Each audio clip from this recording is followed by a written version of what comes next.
ठीक है, तो आगे का हम देखते हैं। हमने देखा था रिफ्लेक्शन क्या होता है, उसके रूल देख क्या है, वो सारी चीज़ें देख ली थी। इसके अलावा हमने देख लिया था कि मिरर कितने टाइप के होते हैं। तो मिरर में हमने प्लेन मिरर देखा था, स्फेरिकल मिरर की हम बात कर रहे थे। और स्फेरिकल मिरर दो प्रकार के होते हैं, जिसमें पहला आपका है कॉनकेव और दूसरा है कॉन्वेक्स। और ये मैंने आपको बताया था कि इसके पहचानने का आसान सा तरीका क्या है कि इसकी जो रिफ्लेक्टिंग साइड है वो दबी हुई है, यानी गुफा केव जैसी, और इसकी रिफ्लेक्टिंग साइड उभरी हुई है। तो हमें ये रिफ्लेक्टिंग साइड देखकर ही इसको आइडेंटिफाई करना है। हम इसको ऐसे याद नहीं रख सकते। हम इसको रिफ्लेक्टिंग साइड को याद रखेंगे कि कॉन्वेक्स में जो रिफ्लेक्टिंग साइड होती है वो उठी हुई होती है, उभरी हुई होती है, ठीक है। और अगर हम बात करें कॉनकेव की, तो कॉनकेव में जो रिफ्लेक्टिंग साइड होती है वो दबी हुई होती है, यानी गुफा होता है, ठीक है। अब मान लीजिए ये जो कॉनकेव मिरर है ये है MN, ठीक है, और ये भी कौन सा है, MN। MN is a concave mirror, MN is a convex mirror, ठीक है। अब इस मिरर का मिड पॉइंट क्या है? इस मिरर का मिड पॉइंट है ये वाला point, this is the mid point, this is called pole. इसी तरह से यहां पर इसका मिड पॉइंट ये है, दिस इज कॉल्ड पोल। इस पोल से एक सीधी लाइन आपको गुजारना है जिसे हम बोलते हैं PA या प्रिंसिपल एक्सिस। तो यहाँ पर एक सीधी लाइन यहाँ पर इस तरह से गुजारना है आपको, this is the principal axis.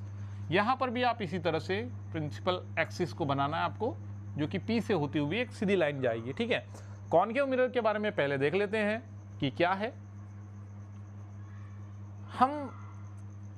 जब हमने इस मिरर को, स्फेरिकल मिरर को काटा था, तो अब याद करिए कि हमने एक सर्कल से इसको काटा था जिसमें एक हिस्सा ये था, एक हिस्सा ये था। इसका B सेंटर यहाँ पर होता है, ठीक है, दिस इज द सेंटर। इसे हम यहाँ पर मिरर में सेंटर ऑफ कर्वेचर के नाम से जानते हैं। ये है सेंटर ऑफ कर्वेचर, ठीक है। और हम बात करें तो इसका ये रेडियस है, ये रेडियस है, तो इसे रेडियस ऑफ कर्वेचर भी बोला जाता है। सेंटर ऑफ कर्वेचर बोल सकते हैं, रेडियस ऑफ कर्वेचर बोल सकते हैं। और अगर अब देखिए, अब हमें ये देखना है, आगे चलते हैं हम। तो किसी भी इस वाले मिरर में, अगर मान लो ये वाला वो मिरर था, ये वाला हमने जो कट करके इसको बनाया था, तो इसका फोकस तो हमेशा इधर ही होगा, क्यों ना, क्योंकि ये इधर की साइड और इसका हमने इधर पॉलिश कर दिया, तो ऑब्वियसली इसका सेंटर ऑफ कर्वेचर कहाँ होगा, यहाँ पर होगा।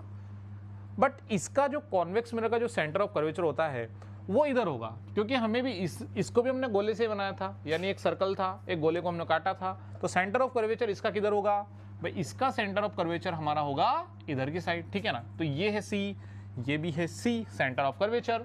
हम बात करते हैं अब इनमें रिफ्लेक्शन कैसे होता है। मान लीजिए कोई लाइट रे जो पैरेलल आ रही है, ठीक है ना, बहुत दूर से आ रही है भाई, लाइट आ रही है, ठीक है, ये भी आ रही है, ये भी आ रही है, ये भी आ रही है, ठीक है। तो लाइट आ रही है, बहुत दूर से लाइट आ रही है,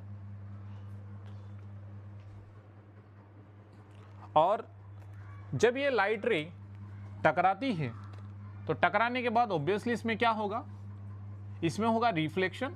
तो ये टकराने के बाद ये इधर आएगी, ये वाली टकराने के बाद, ये वाली टकराने के बाद, थोड़ा सा सही कर देते हैं इसको, ये वाली टकराने के बाद इधर आएगी, ये वाली टकराने के बाद इधर आएगी, और ये वाली टकराने के बाद इधर आएगी। ऑब्वियसली यहाँ पर भी एक लाइट रे चल रही है बीच में, जो इधर ही जाएगी और इधर ही आएगी, ठीक है ना। तो यहाँ पर सारी रे जहाँ पर मिल चुकी है, सारी रे जहाँ पर मर्ज हो चुकी है, उस पॉइंट को हम बोलते हैं फोकस। क्या बोलेंगे इसको, फोकस। तो this is the focus, this is centre of curvature. हम इस कॉनकेव मिरर को बोलते हैं converging mirror. Why?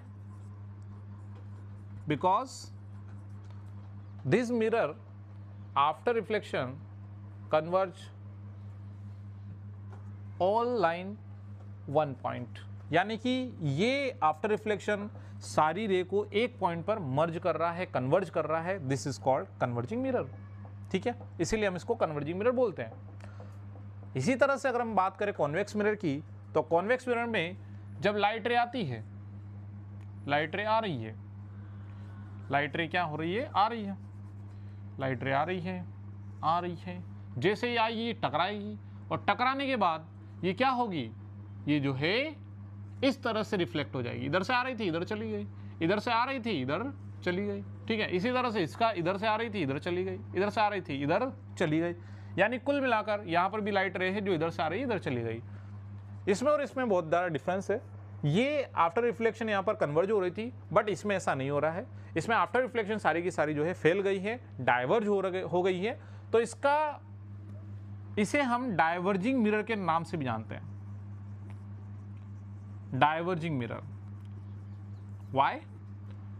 Convex mirror is a diverging mirror because after reflection the all ray of diverge, ठीक है ना। आफ्टर रिफ्लेक्शन क्या हो रहा है कि सारी की सारी रे जो है फैल रही है, ठीक है ना, इसलिए हम कॉन्वेक्स को डाइवर्जिंग मिरर कहते हैं, और इसी तरह से कॉनकेव को हम कन्वर्जिंग मिरर कहते हैं। आगे हम देखें तो एक यहाँ पर बहुत ही इंपॉर्टेंट पॉइंट है जो आपको याद रखना है। इधर इसका फोकस यहाँ था, सेंटर ऑफ कर्वेचर इधर था, लेकिन इसका फोकस यहाँ नहीं होगा, इसका फोकस किधर होगा, इधर। लेकिन हमने यहाँ पर इंपॉर्टेंट चीज़ देखी थी कि कॉनकेव में तो हमने फोकस वहाँ बना दिया जहाँ पर सारी रे आफ्टर रिफ्लेक्शन मिल रही है, लेकिन यहाँ पर हम फोकस कैसे तय करेंगे?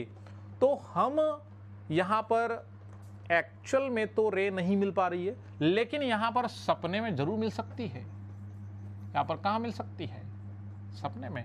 हम ये सोच रहे कि ये रे अगर इस तरह से जाए और यहाँ पर मिल सकती है, इस तरह से हम इसको मिलाने की कोशिश कर रहे हैं, और यहाँ पर वास्तव में तो नहीं मिल रही है, लेकिन ये यहाँ पर आभासी वर्चुअली यहाँ पर मिल रही है, तो यहाँ इसका फोकस यहाँ पर होगा, ठीक है।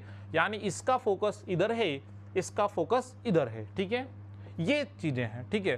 तो ये आपका हो गया, क्या हो गया, कॉनकेव मिरर कन्वर्जिंग हो गया, कॉन्वेक्स मिरर डाइवर्जिंग हो गया, ठीक है। तो अगर आपका क्वेश्चन आता है कि कॉनकेव मिरर को कन्वर्जिंग मिरर क्यों कहा जाता है, आसानी से आप बोल सकते हैं आफ्टर रिफ्लेक्शन सारी की सारी जो रे होती है मर्ज हो जाती है, कन्वर्ज हो जाती है, इसीलिए हम इसको कन्वर्जिंग मिरर बोलते हैं। और बात करें हम कॉन्वेक्स मिरर की, तो कॉन्वेक्स मिरर में सारी की सारी आफ्टर रिफ्लेक्शन क्या हो जाती है, डाइवर्ज हो जाती है। This is the diverging mirror.